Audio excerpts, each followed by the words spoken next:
For the ones who work hard to ensure their crew can always go the extra mile, and the ones who get in early so everyone can go home on time, there's Grainger, offering professional-grade supplies backed by product experts so you can quickly and easily find what you need. Plus, you can count on access to a committed team ready to go the extra mile for you. Call, click Grainger.com, or just stop by. Grainger, for the ones who get it done.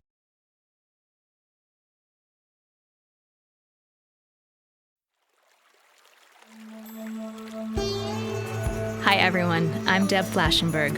Welcome to Yoga, Birth, Babies, a podcast produced by Prenatal Yoga Center. We will be diving into everything prenatal yoga, birth, and baby related, hoping to inspire, educate, and empower you through your journey into motherhood. Thank you for listening. Hi everyone, I'm Deb Flashenberg. I'm your host for Yoga Birth Babies, and today I'm speaking with Nicole Morales. She's a home birth midwife in the San Diego area, an instructor at the Nizhoni Institute of Midwifery, a spinning babies trainer, and a birthing from within certified mentor. And Nicole and I are speaking about breech births. So I did a little research to figure out how many, and the statistic I came up with, breech birth occurs in approximately 1 out of 25 full-term births. So there's a strong chance that those listening, or those that are birth workers listening, have worked with some breech parents. And so Nicole and I talk a lot about maybe why this is happening, what you can do. Can the shape of the uterus affect the baby's birth position? A lot of really interesting stuff. Before we get to that, I just want to give you a little insight to how I find my guests. So it's important for me to have a guest that I resonate with. I get sent a lot of inquiries, and some of them I jump on because I'm like, yes, I want to connect with this person. But I also put a lot of time in researching into something that's going to get me excited to talk to someone about, whether it's a person or a topic, and I really dig deep. And I search all over. I look at other podcasts. I listen to a ton of other podcasts. I look through the Ma's conference, the Midwifery Today conference, and I'm just in awe of the work that birth workers are doing out there. So I wanted to send a shout out to all the birth workers and the pre- and postnatal yoga teachers who work so hard to continuously support the pre- and postnatal community. I want to thank you for your hard work because it's just adding to helping parents transition through pregnancy into this really interesting, vulnerable time. So it just gets me excited to see how much is out there and excited to continuously bring this to you. If you have a moment and you're around a computer or your phone and you can leave a rating and review, that would help people continuously find the work that the birth workers and I are doing and the yoga teachers are doing. It's such important work. So thank you for those out there that are doing this work for the pregnant and postpartum population. Okay, we're going to take a really quick break, and when we come back, we're going to talk with Nicole. This podcast is sponsored by Skylight Calendar.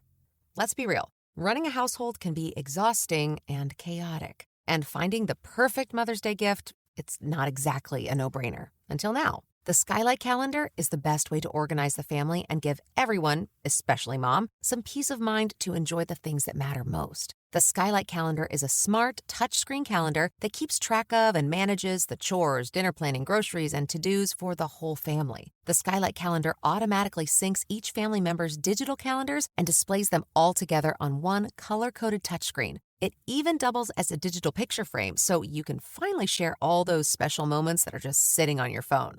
As a limited-time offer for our listeners, get 15% off your purchase of a Skylight Calendar when you go to skylightcal.com/easy. That's SKYLIGHTCAL.com/easy. Get 15% off your Mother's Day purchase now at skylightcal.com/easy. Hi, Nicole. How are you today? I'm fine, thank you. How are you doing? I'm doing really well, actually. I'm so excited to speak with you. So I love the spinning babies technique. I've interviewed Gail. I've worked with Sarah from Bluma. I've been studying this for years. I'm very much of the understanding about the body and how, when it's in balance, it can help with fetal position or affect fetal position. So the idea that I had a chance to chat with you even more in depth about this was incredibly exciting. So yay. All right. So I guess we'll just jump in with, do you mind just telling me a little bit about yourself and how you got into birth work? Well, I got into birth work because of kids and being a mother. Had my babies starting in the mid 90s at home.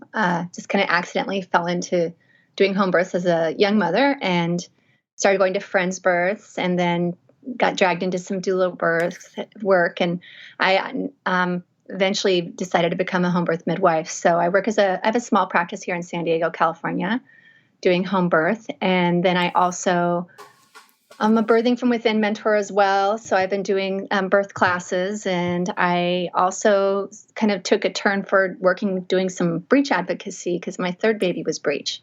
And so she was born at home, breech, because that's just part of my belief systems from the beginning. It was a little bit different back then. When that's normalized, it becomes a different decision-making process than a lot of people are faced with. Did you have a midwife attended home birth? Yes, I did. Okay, I love hearing that you had a midwife that would deliver a vaginal breech at home. That's so out of the ordinary in the culture here in New York City. Yeah, well, this was a while back, and I think that more so it was sometimes it's more about I'm letting people know I'm going to do this, and would you like to help me? Because at that point I was catching babies and almost a midwife myself. So it becomes a different there's different process of decision making when there's a great deal of responsibility there. So let's back up a little bit because we have some listeners that might not even know what I'm talking about, this whole breech thing. They're newly pregnant. They don't have maybe a ton of birth experience or even family that's given birth. So can you explain what breech position is and the variations of breech? And also, when should someone start to be concerned if the baby's not yet head down? So babies that are breech, it's where their little bum is low in the pelvis and presenting, or where a foot is down there or feet are down there, and the head is up. It's different than transverse where the baby's lying straight across. And there's different types of breech where the legs can be folded up, kind of like babies in a pike position, but going upward. And babies also can sit cross-legged, like Taylor sitting right down like into little that. yogis. That's right. That's right. And so that's the breech positioning. And, it's interesting to look at when should babies be head down. And we have all sorts of opinions about that, of course. But we usually see most babies go head down by 32, 33-ish weeks.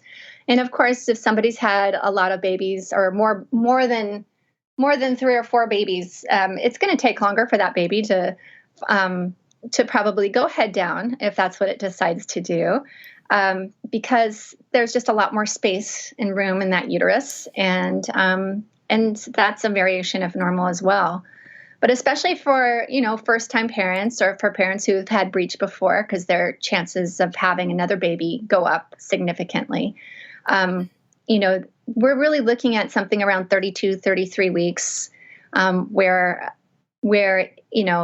there can be some where we're going to notice that baby is head down or head up a little bit more. And it doesn't mean that anything's wrong or abnormal if the baby happens to be head up at that time, but it's a time where you might take notice and maybe you'll do more self-care, body balancing, whether it's stretching or maybe somebody will decide to do chiropractic, something like that. But that's really 32 to 34 weeks. And then around 34 weeks is kind of the time period where we're going to pay a little even more extra attention. And we might employ some more self-care techniques, maybe doing more forward-leaning inversions or a breech tilt on a slant board, or go in for the chiropractor or to certain massage therapists who specialize in fetal positioning or acupuncture. So there's a lot of different things people can do. And I think the other thing during that period of time is we start paying attention to, fetal positioning in the body because, there's one thing for babies to be breech. I think some babies are meant to be breech and some uteruses are meant to carry breech, and it's not abnormal. But some people, it's almost like the baby misses an opportunity to go head down because of the soft tissues or because of the space available for baby to go head down. And so thinking about like, how do we create balance and space so that if baby can turn, it will. And if you have somebody who has certain compression patterns or previous injuries or scars or, they've been compensating for different things a long time, whether it be really hard ab workouts during pregnancy in high heels, or whether it be just lack of movement too, is that the body compensates, and it can be the only space that this baby has to fit in is to put its head up right next to the ribs. We had a student, she just gave birth a few weeks ago. She is her third, and all three babies were breeching to about 38 weeks. And then they eventually went head down. And this time her care provider said, "You have a very soft uterus." It was her third. And she literally was holding her belly like baby's head down. She's like, "I'm holding this baby there." But I love that you're talking about the soft tissues and balance. And it's something that I'm passionate about in the way that we teach yoga, because we look at how we create, as you said, balance in the soft tissue, in the pelvis, the bony pelvis itself. And as you're saying, like hard ab workout, as much as I am obviously for pro exercise and yoga, I'd love if you could dip into what are some of the things that can create imbalance in the body. I know that a little bit of a flashback from my first birth and pregnancy, I was a cyclist and I didn't really stop. And I know that created some imbalance in the psoas and stuff. And so I talk a lot about in class, the intrauterine constraint, which I have to remind them it's not intrauterine growth restriction. They're totally different things. I was wondering if you can dip into that a little bit about the balance and why it's important. Well, I kind of see everything as in a container in a sense. So the top of the container is the respiratory diaphragm and the bottom being the pelvic floor. Some people don't like that term, but thinking about like maybe even a clay pot, and you can have a lot of pressure on one side of the body from, let's say I had somebody from roller derby, for instance, and there's certain compression patterns, from going around the rink over and over in one position. But what you can do is you can have really a lot of tightness and strength on one side, and yet it's the other side that has pain, and it's the other side that has different things going on as well. And what we have is we can have loose or tight ligaments, or loose or tight muscles, or we can have fascia, which is the in between of everything, right? And it's kind of like these 3D wet spider webs. And it's where so much of the hydration of tissues come from too. And that can get kind of crumpled up and pull along the fascial lines, even from a distance. And, and sometimes just pain is a sign of imbalance too. We tend to normalize pain in pregnancy because meaning like, the system does, because there's not answers for how to help people. And when you don't have answers, there tends to be a normalization. And for some reason, some people, that pain may not affect their birth much. And for other people, it can be something that is a sign of that imbalance. And that imbalance inhibits the baby's ability to either rotate being head down or rotate from being breech into what might be a more optimal position for that particular baby and parent. This podcast is sponsored by Skylight Calendar. Let's be real. Running a household can be exhausting and chaotic. And finding the perfect Mother's Day gift, it's not exactly a no-brainer. Until now. The Skylight Calendar is the best way to organize the family and give everyone, especially mom, some peace of mind to enjoy the things that matter most. The Skylight Calendar is a smart, touchscreen calendar that keeps track of and manages the chores, dinner planning, groceries, and to-dos for the whole family. The Skylight Calendar automatically syncs each family member's digital calendars and displays them all together on one color-coded touchscreen. It even doubles as a digital picture frame, so you can finally share all those special moments that are just sitting on your phone.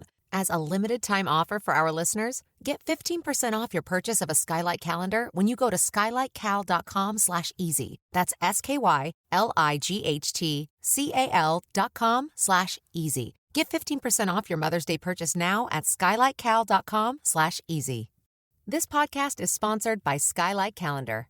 Let's be real. Running a household can be exhausting and chaotic. And finding the perfect Mother's Day gift, it's not exactly a no-brainer. Until now. The Skylight Calendar is the best way to organize the family and give everyone, especially mom, some peace of mind to enjoy the things that matter most. The Skylight Calendar is a smart, touchscreen calendar that keeps track of and manages the chores, dinner planning, groceries, and to-dos for the whole family. The Skylight Calendar automatically syncs each family member's digital calendars and displays them all together on one color-coded touchscreen. It even doubles as a digital picture frame, so you can finally share all those special moments that are just sitting on your phone. As a limited-time offer for our listeners, get 15% off your purchase of a Skylight Calendar when you go to skylightcal.com/easy. That's SKYLIGHTCAL.com/easy. Get 15% off your Mother's Day purchase now at skylightcal.com/easy.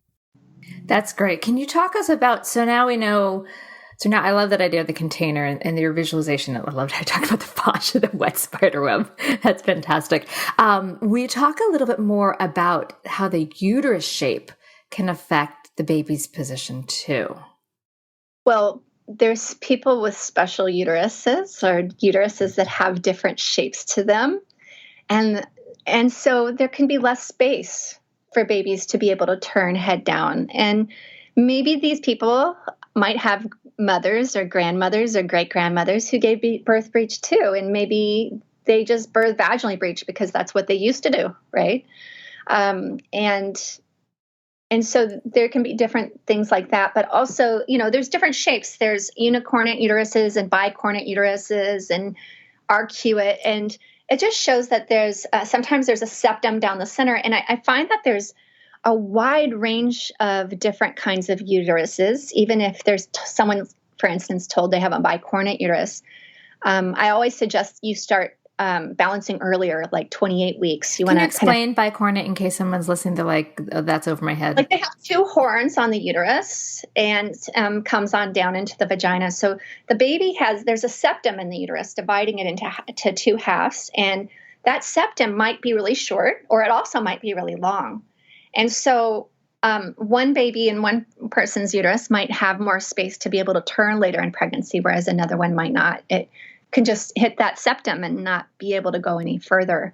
And so that can be a reason to be a little more proactive earlier. And sometimes you don't know you have a bicornate uterus or a unicornate uterus until you're in labor. Or you don't know, or until a cesarean, and maybe you don't know until I've seen people find out during ultrasounds when they had contractions. They could see it only when they had the contraction. And so only one side of the uterus will get tight if it's a unicornate uterus, and they only have one section on one side. But everybody is so very different. But these are definite maternal reasons for babies being breech. There can also be reasons that babies are breech. Everything from anomalies to cords being a little bit shorter. I think a lot of people will blame cords more often than that's the case. I think the incidence of cords being around babies' necks are the same as head down babies, but that could be a reason of restriction. And other things can play into the way of, as far as maternal anatomy, like a fibroid. A fibroid, we have an 8-centimeter fibroid next to a baby's head, and that baby's less likely to be able to move. Yeah, they just don't have space. Mm-hmm. What I thought was interesting, and I don't remember exactly when I learned this, and I remember talking to Gail about this when I had a chat with her, was about a lot of people think of the uterus just as like a balloon even, and that it's steeper on one side and more rounded on the other. And when we talk about fetal position, kind of, not, of course, every uterus is different, every pelvis is different.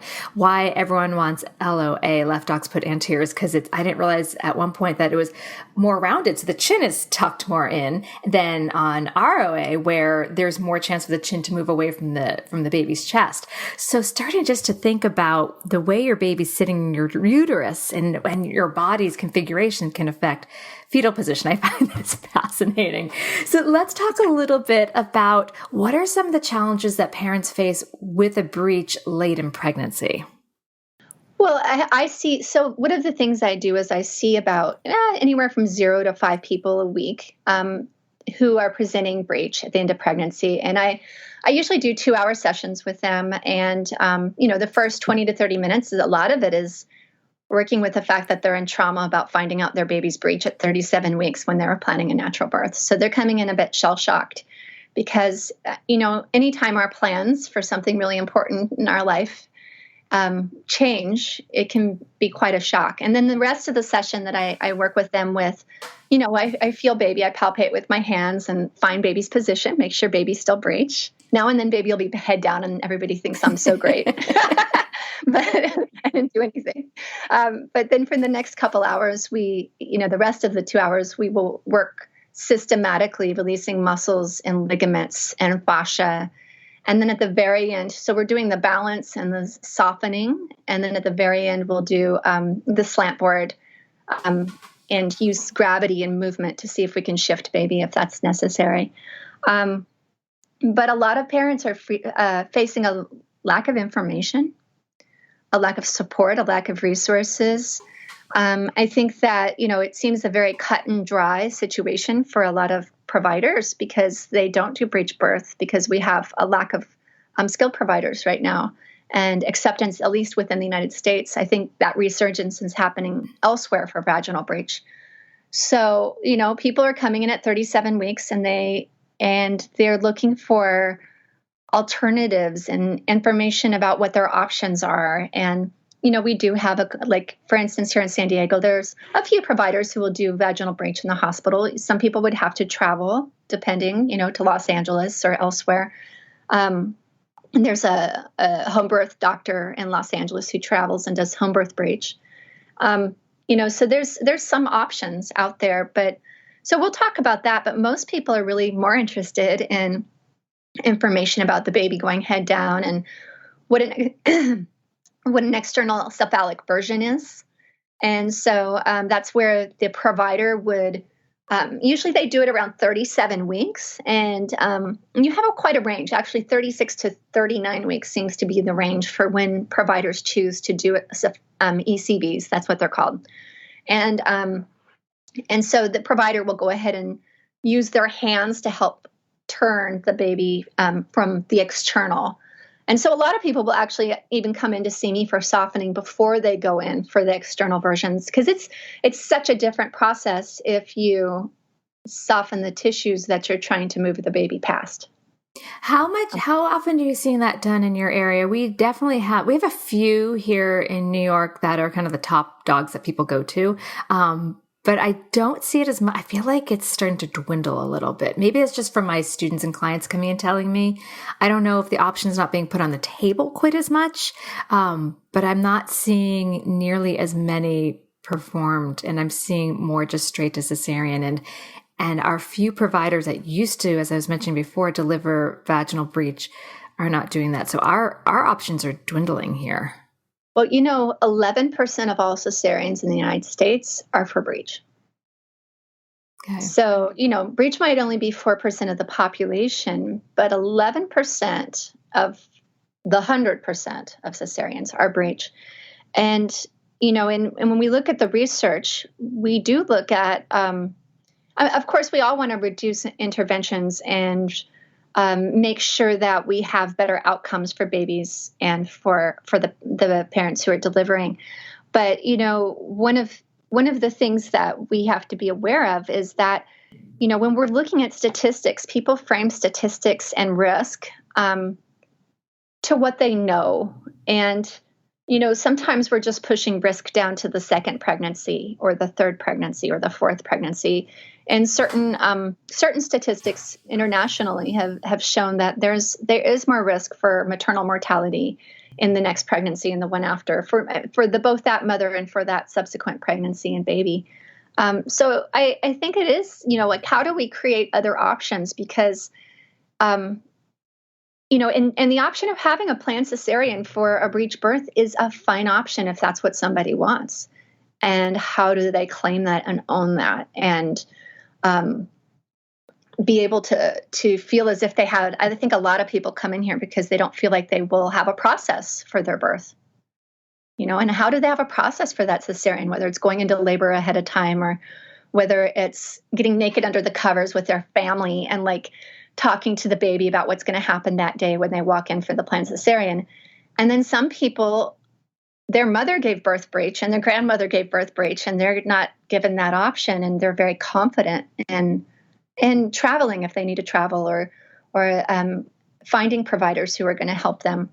But right now, as you mentioned, it's hard for that. So ECVs seem to be constantly in flux, and I think I saw more of the ECV levels were higher in years past, and I'm starting to see less confident providers with ECVs. And the nurses that I talk to seem to report that it's an ugly experience. And the thing about an ECV is there's a range for it for turning the baby. So on one end of the spectrum of ease, Spinning Babies uses this idea of the spectrum of ease, but on one end of the spectrum of ease, you can use 2 fingers to turn a baby. And in the other end of the spectrum of ease, it can be 2 providers with their entire weight on that belly turning the baby. And those experiences are nothing alike. And the risk factors for those 2 things are nothing alike. And I think one of the things that's hard is when ECVs aren't offered, or someone is scared of one, is that they don't, that we don't know where things are going to lie on that spectrum. And what we do know about external versions is that providers who are good at them are good at them.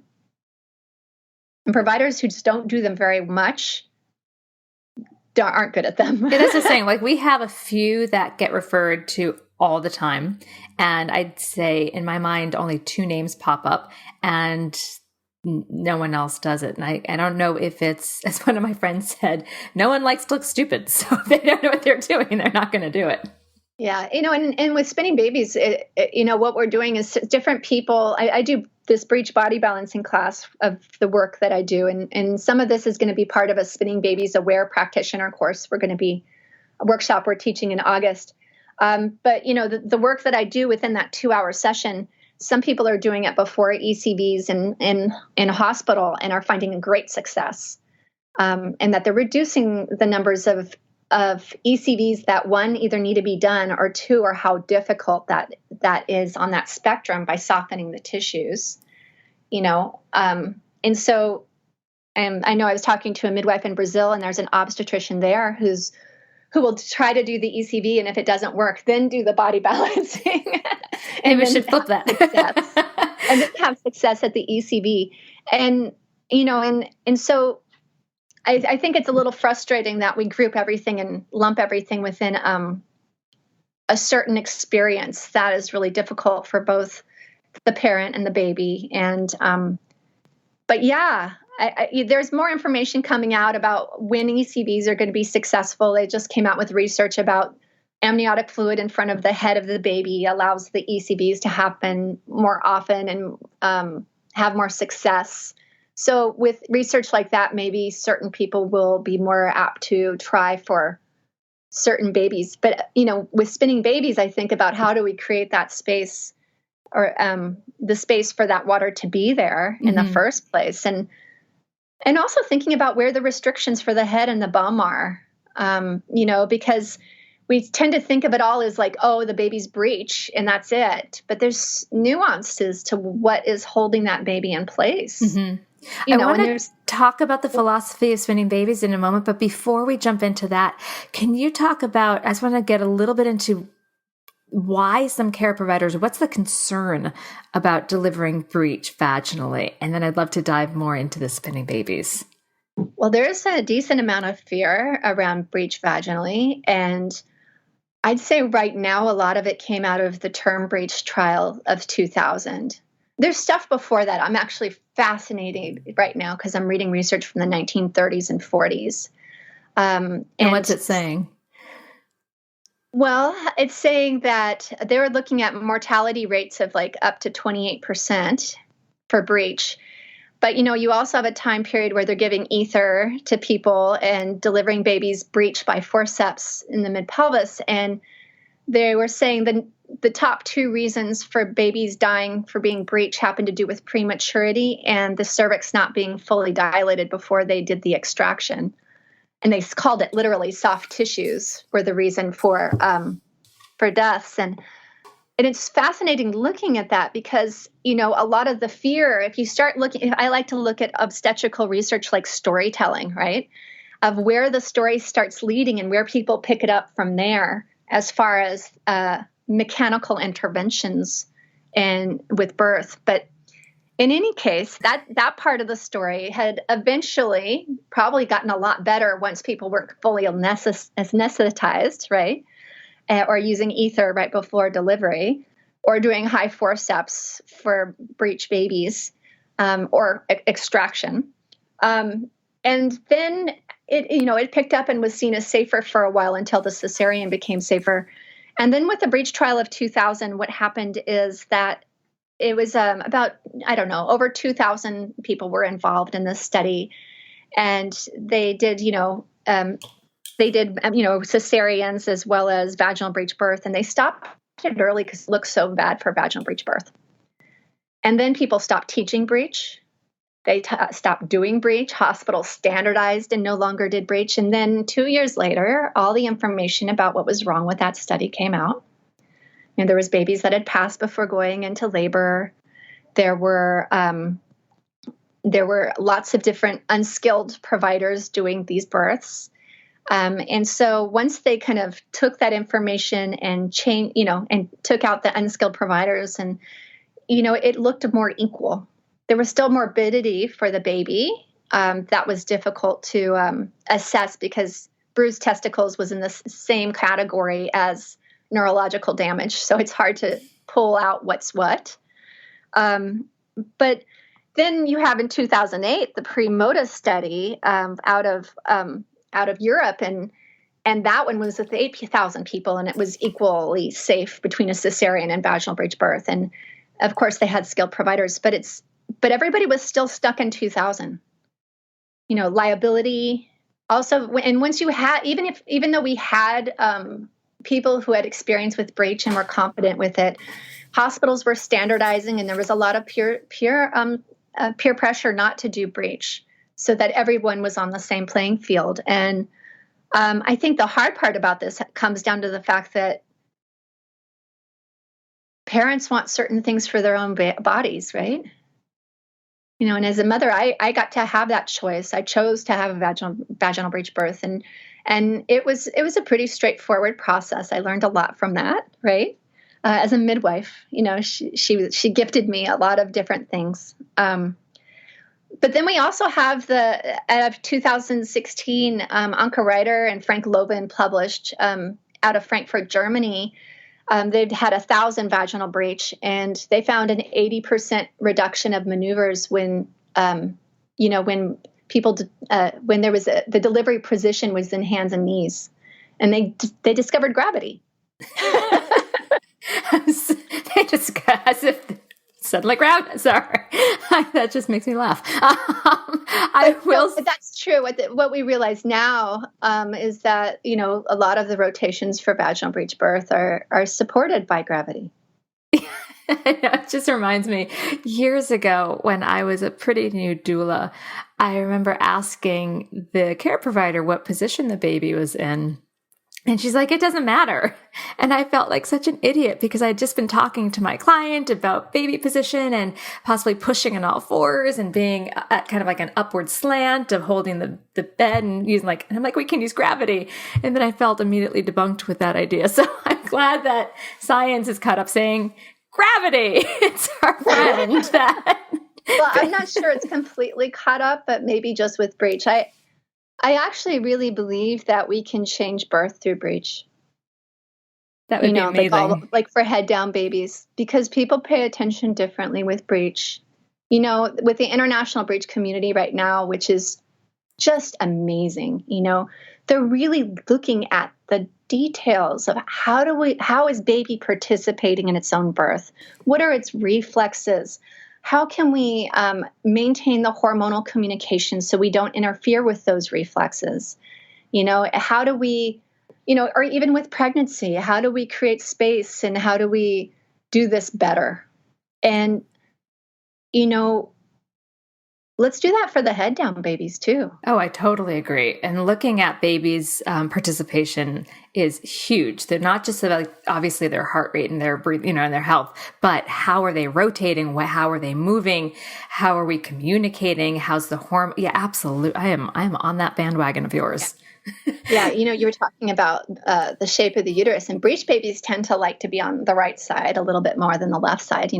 Although babies come out breech both sides, just like head down on both sides. But for me, when my baby came out, it was so fascinating because when she was coming out, at first I thought somebody was shaking her, right? And I looked down and she was rocking herself back and forth, and all of a sudden I had this pressure. And I pushed, and all of a sudden her legs just went flop. And then like the a pressure spring. came up. Yeah, and then the pressure came up, and she rocked again, and then the elbows came out with the next push, And then the pressure built, and then the arms, and then I felt like I was done. I wasn't. That's fascinating. I shifted positions, and she still didn't come right away. And my husband was actually helping catch at the birth, and he was holding the baby's bum, her bum. Her name is Nelia, her bum. And then he just decided to let it go. And when he let it go, we always say her feet touched the ground running before she was born. But then she did this what we call a tummy scrunch, where the babies it's a reflex. They'll lift their legs and they'll pull up their arms with fists and throw their head forward into flexion. And that's how she came out? And she came right on out after she was allowed to do that, right? Because now her body was free and able to. But, these are the ways babies can help. And is she still on the go? Is that just a reflection of her personality? She's still somebody who comes about things from different directions. She doesn't learn math the same way other people does. She goes around a completely different direction and yet still gets there. Or she thinks about things differently, and she's really proud of that too. I think, maybe it needs to sound like a wackadoo, but I think the way babies are in the body, it's a reflection of their personalities. That's just, maybe it's a little new agey for some, but I hold that in my heart. Well, okay, I'm going to start to, yeah.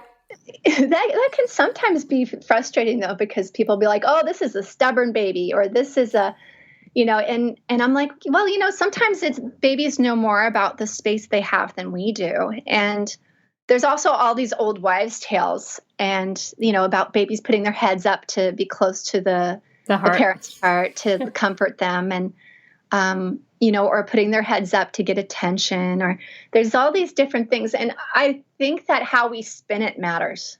Mm-hmm. And I mean, one thing we can always say, how nice of you to do this. But, I think also if we're looking at anatomy reflecting the emotional status of things, and we can always check in with that, whether your baby's head down or head up. And how do we create more space in our external life and our emotional life? How can we acknowledge this baby that is head up or head down, in being in this space? So, sometimes baby's positioning can also bring certain opportunities for connection. I agree. We've kind of referred to spinning babies multiple times. So can we dive a little deeper into that? Can you talk about the philosophy of spinning babies and how the physiology of the body balancing can affect baby's position? So spinning babies has a lot of things about balance, gravity, and movement. And they're really looking at shifting the way that we talk about things in pregnancy and in birth. And it's really a lot of the spinning babies philosophy is what we've already talked about in our previous conversation, and that we create balance and we use gravity and we use movement. And in doing so, that, babies are able to find the space that they need to find the position that's best for them for delivery. And so that's, I think spinning babies is really looking at movement in our world. I really love it because it's coming back down to the basics. We get so caught up in all these different things, and we're really looking at movement, body work. I mean, these are all traditional midwifery skills, from around the world. You look at indigenous midwifery, this is what they're doing. And, of course, spinning babies is kind of this amalgam of different things like osteopathic and chiropractic, and traditional midwifery has influenced us as well. And probably traditional midwifery influenced the osteopaths and the chiropractors and all these other things that we're bringing together. But it's really looking at the fact that the modern world itself right now is an intervention. Yes. Yeah. And so how do we create balance after this intervention has just been part of our daily lives? And how do we help come back down to those basic things of the body and the baby's body and the soft tissues? Soft tissues, as I said, I've been doing this obstetrical research. And soft tissues used to be really acknowledged back in the late 1800s or even in the 1800s by obstetricians. And of course, people named them, all the body parts after them too. But, you look at that and then it got forgotten. The soft tissues did.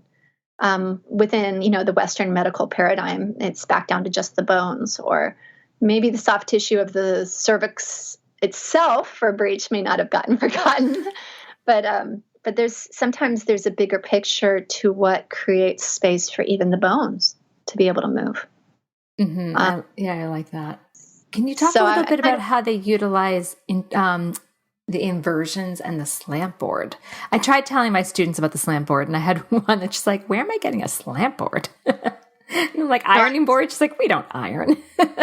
Well, where I was the other day, I got invited to a park, and the park was one of those ones that you'll go ice blocking in, maybe you don't, but it's a really steep hilled park.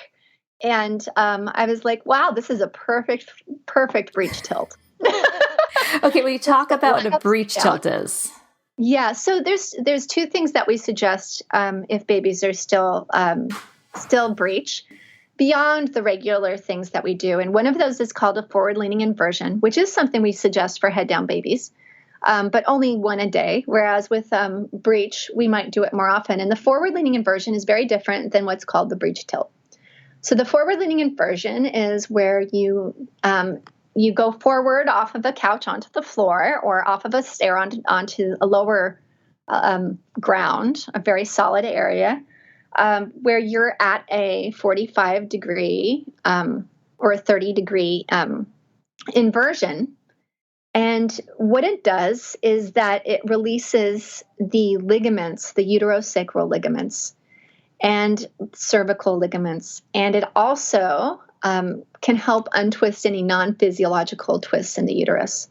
And so this is what we're doing with a forward-leaning inversion. We're not just using gravity to get the baby out of the pelvis. We're using gravity to release the soft tissues. And so you can do this once a day if you happen to have a head-down baby. But if you're breech, you might try to keep those ligaments lengthened by doing them more often throughout the day. And a breech tilt, on the other hand, is actually something that I'm trying to remember her name, De La Souza came up with as far as an obstetrical research out of India. And she was using just a breech tilt with pillows, and it's been adopted over the years into being an ironing board because it's easier to get up on an ironing board, believe it or not, if you do it the right way. And so an ironing board, I used a bunk bed ladder for a breech tilt when I was pregnant, and I wouldn't suggest that. I thought you were going to say, knowing that you're in San Diego, I thought you were going to say surfboard. I'm like, she's going to say surfboard. Nope. The problem with the surfboard is they can tip back and forth. So you got to be really careful about these. So, and I think I've got like a yoga mat underneath an ironing board, and so there's the right way to get up on it, but you're pretty much at that angle off of a low couch onto the floor, and you stay there for 10 minutes 3 times a day. And the idea about this is literally helping gravity pull the baby down from the pelvis. And there's also a releasing of ligaments that are happening as well in that position. But especially for those babies that have gotten deeper into the pelvis, this is a great exercise to do to help make change. But even if the baby's not too deep, sometimes it'll bring the baby up to the top of the uterus and help that baby flex, and it might dive back down, when you get back up off that that breech tilt board. I do a little bit more work. I do some of the abdominal releases of spinning babies while we're on the board. Use a little bit of motion, and you find certain tricks that you can do of the breech tilt to help release a baby from that might be really deeply engaged. So I've talked a lot about that in class with students about the forward leaning inversion. I've demonstrated on yoga blocks to show them the angle, and I've drawn pictures of like a couch because we don't have a lot of stairs here in the same flat apartments. But I've had some students just very uncomfortable with that. And are there other alternative options that can help with baby position or getting a baby head down? I know you touched on some. Will you go a little deeper into that? Well, there's some different things that you can do to get a baby head down. You can go dive down in a swimming pool. You can lie upside down on that hill, allow that baby to come down. You can get body work like chiropractic or acupuncture, moxibustion on those pinky toes. You can do that along with the slant board as well. Homeopathy. So there's a lot of different hypnosis is one of the things people do. And a lot of people are coming in at the end of pregnancy and they're doing this crazy checklist of like 20 things a day. And sometimes it's like, wow, that's a lot of stuff you're doing. It's amazing if the body can take up that much stuff. It might be overload. So sometimes it's easier to select just a handful, of things to do and really also become grounded in yourself. I think that's sometimes forgotten as an important thing. Some people will try to do open knee chest as well. If they don't want to do the slant board, it's one of the positions you can look up on spinning babies. You'd have to hold it for quite a while. So you'd need a couple supporters with you while you did it, have a nice chat and hold that position. I've suggested, let me know if this is wrong, but I've suggested ice at the top, like an ice pack, and music or light near the base of the belly.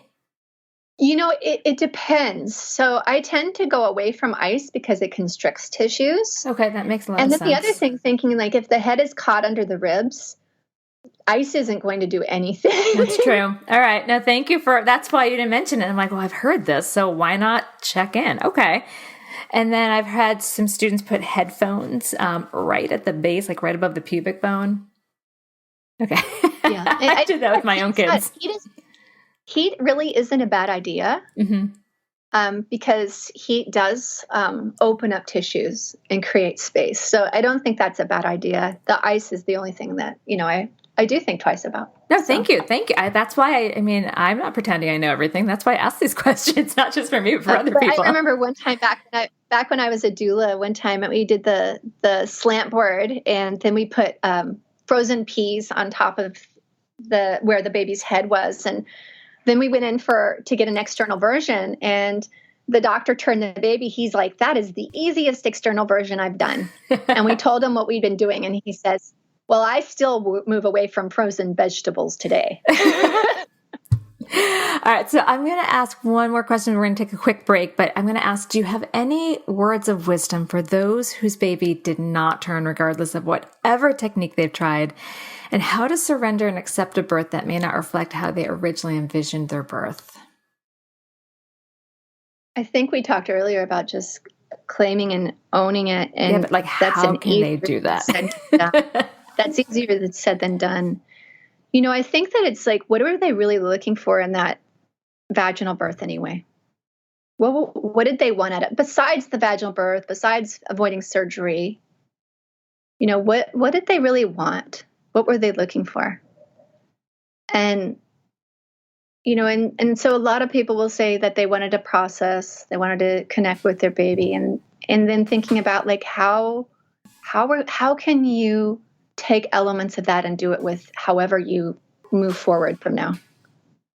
No matter how they choose to birth, how do you connect with your baby when you have a cesarean? Like I mentioned, maybe even bookending it with that place of telling baby. First of all, we all like to know what's going to happen in our day, but telling baby what's going to happen with your day, that's a great way to start to connect.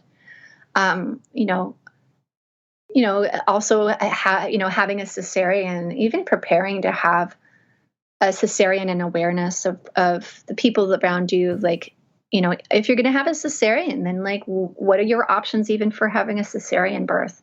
Some people will be able to go into labor before they have a cesarean, and they'll be able to have that option. I know that's seen sometimes as radical, but if it were that radical, they'd be doing the cesarean at 37 weeks instead of 39. And I do find some people find that early labor to be a really great time to connect before they do have their cesarean. And then on the flip side, really looking at valuing what your body's done and connecting with baby. And maybe it's when you come home, maybe it's at the hospital, but it's when you get in that dark, sweaty room with the baby skin to skin, just like when baby was born. So we talk within midwifery about sequencing, that there is an expected sequencing for babies. There's an expected sequencing in pregnancy, an expected sequencing for birth, and as a nursing, and as a toddler, and as a 10-year-old, and as a 20-year-old, and as a 40-year-old. And at some point, it's going to get interrupted. And it's not so much about the interruption as it is the restoration. And where do we as a family restore that if it's been interrupted, and so sometimes that's going to be after the birth, and sometimes that interruption isn't as much with the baby, or maybe it's also with you as the mother or as the parent. And so looking at celebrating your body with scar tissue remediation later on, and giving special attention to your body and what it's done then. So that was wonderful and really great information. I really feel that, I've asked that question of people before, and I really like how you put that. We're going to take a momentary break, and when we come back, I'm going to ask for one piece of advice or tip you would like to offer new and expectant parents. Okay, we'll be right back. Lucky Land Casino, asking people, what's the weirdest place you've gotten lucky? Lucky? In line at the deli, I guess? Aha, in my dentist's office. More than once, actually. Do I have to say? Yes, you do. In the car before my kids' PTA meeting. Really? Yes. Excuse me, what's the weirdest place you've gotten lucky? I never win and tell. Well, there you have it. You can get lucky anywhere, playing at LuckyLandSlots.com. Play for free right now. Are you feeling lucky? No purchase necessary. Void where prohibited by law. 18+. Terms and conditions apply. See website for details. And we're back. So, what is one piece of advice or tip you would like to offer for new or expectant parents? I think I've been offering it all along. And since that, there's just, it's this place of how do you find a support system that you feel supported by? How do you connect to your baby and to your partner? And highlighting those, because there's so much about birth that's unpredictable. And we think that we are totally in control with the planned cesarean or the planned home birth or the planned birth center birth or whatever we have. And sometimes things don't go as we plan. Sometimes they go better than we planned, and sometimes they just go very differently. And so finding those resources. That's great. And where can people find your work? So I have different websites. I'm also a storyteller, so I do storytelling too. Let's see here. My work for Breech is mostly going to be found. You can look at, first of all, Spinning Babies. And so you can look at spinningbabies.com at the website, and you're going to find a lot of things having to do with Gail Tolley, who was the founder of Spinning Babies and is really the influence for a lot of this work. There's a Spinning Babies Aware Practitioner class for body workers and for birth workers who want to learn the hands-on nature of the soft tissues involved with fetal positioning and bring that back to your own community and transform your midwifery practice or transform your body practice. So you can look at that again on Spinning Babies. And then for my own stuff, you can look on, I have a blog on Art of Opening, which is my website. And I also have breechbirthsd.com, and it started out with just a few breech moms and myself, and we just put together a load of resources as it comes our way, having to do with Breech information for parents and a little bit for providers about all the things that we've talked about today. All good information. I wish that I can get spinning babies. I know there's somebody up in Boston. I think Lorenza's her name. I did a workshop with her here I think it was out in Long Island, but there's so few spinning baby workshops in the New York area. Let's try to change that. Maybe for my own selfish needs. But I really love the work that you do. Thank you so much for your time and your knowledge, and really just such good information and from the heart information. I really appreciate that. Thank you. Oh, you're welcome. It was nice to talk with you today, and it's always lovely to talk about Breech and help get the information out there. Thank you for having me. Thank you. Enjoy your day. Bye. All right. Bye. This has been an episode of Yoga Birth Babies, produced by Prenatal Yoga Center. You can catch us on Facebook, Twitter, Instagram, and Periscope. I'm Deb Flaschenberg. Thanks for listening. Spin your passion into a business with Shopify and break sales records with the world's best converting checkout. Let's hear that one more time. The world's best converting checkout. Shopify's legendary checkout makes it easier for customers to shop on your website, across social media, and everywhere in between. Now that's music to your ears. Any way you spin it, you can be a smash hit with Shopify. Start your $1 a month trial today at shopify.com/records.